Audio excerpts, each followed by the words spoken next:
How is the weight transition being done? Let's check out the braking drift.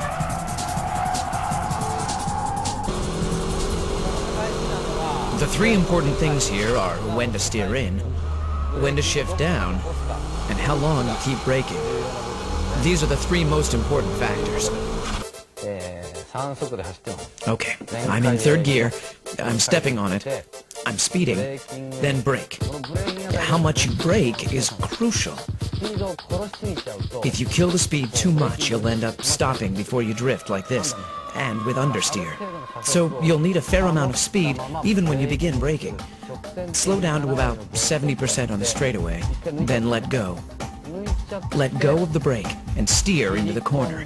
Here, you're a little overspeeding. If you brake through the corner, you'll end up with understeer. So first brake and then turn, heel and toe, and steer in towards the clipping point. You'll be overspeeding here as well.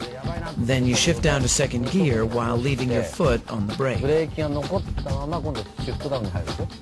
Let's say you're running around 5,500 revs when you shift down to second gear. Release the clutch like you're running around 5,400 revs, but don't let the gears lock. It's similar to shift lock drifting, but you don't lock the rear tires with braking drift. Anyhow, that's how I do it. Sometimes I drift by only braking, like through corners where I can enter and exit in second gear. I step on the brakes, leave the brakes on, then turn, and I brake once again towards the clipping point. Then the car starts to slide. With this kind of drifting, I concentrate on the front and rear brake balance. If only the front brakes work and the rear don't, it's impossible to brake drift. You can't control the shifting weight of the car if only the front brakes work. Obviously, braking is the key here. Tsuchiya is not braking hard at all.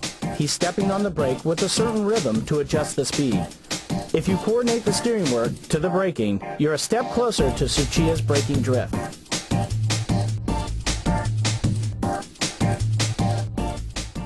Remember, the rhythm of your right foot should be brake, brake, brake, brake, gas.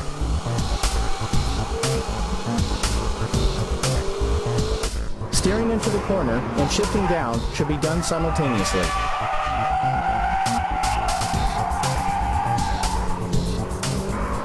Next up is the fake drift, where you create large weight transition by force.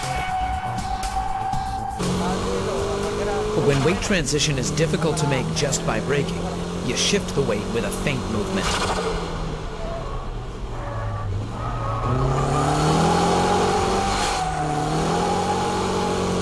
Quickly steer like this, and at this point, my foot is off the gas. And when I juke the car like this, the car bounces back with the weight, and that's when I step on the gas pedal. It's just like a pendulum, and you use that return force to make the weight transition. Here too, I've stepped on the gas, all the way for a second, before I let go, in order to get the car to slide.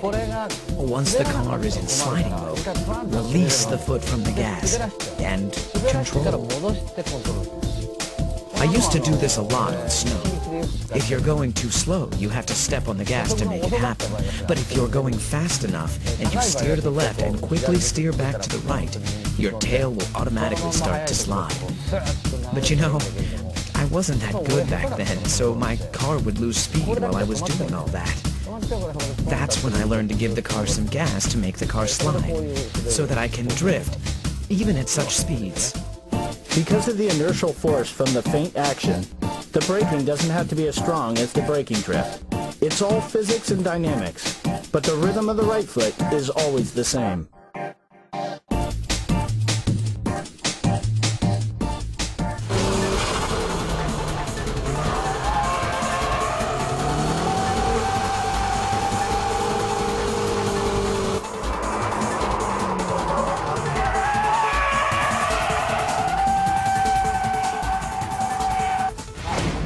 Okay, shall we try this dynamic drifting?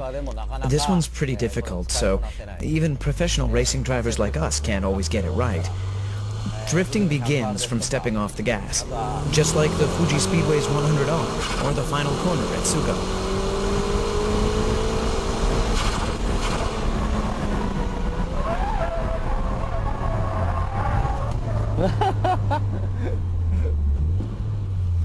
Unbelievable. That was awesome. It's so tempting to brake.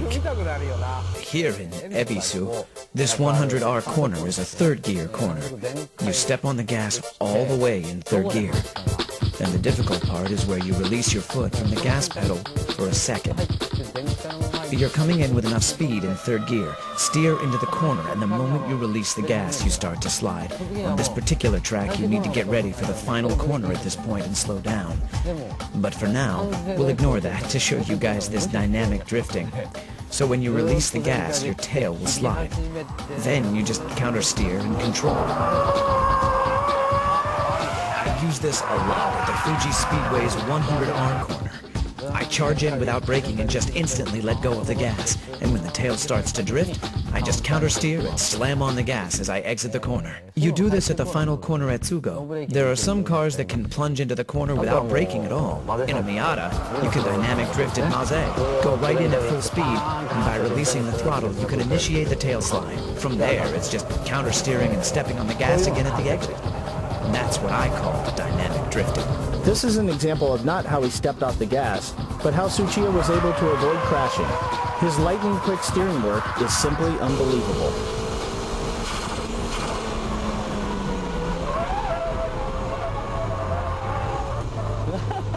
So that was dynamic drifting, which is the ultimate form of all drifting.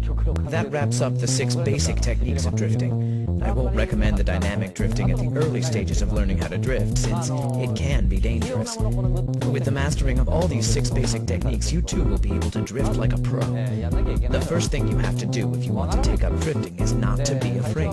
Try to have fun. Don't think too much about weight transition, dynamic drifting, and your suspension setup. Visit a track, go out there and start pulling the e-brake. That's the best way to learn how to drift. After you get the hang of it, try to use all 6 techniques at various corners. Take your car to as many tracks as possible and try different styles of drift. And again, be safe and have fun.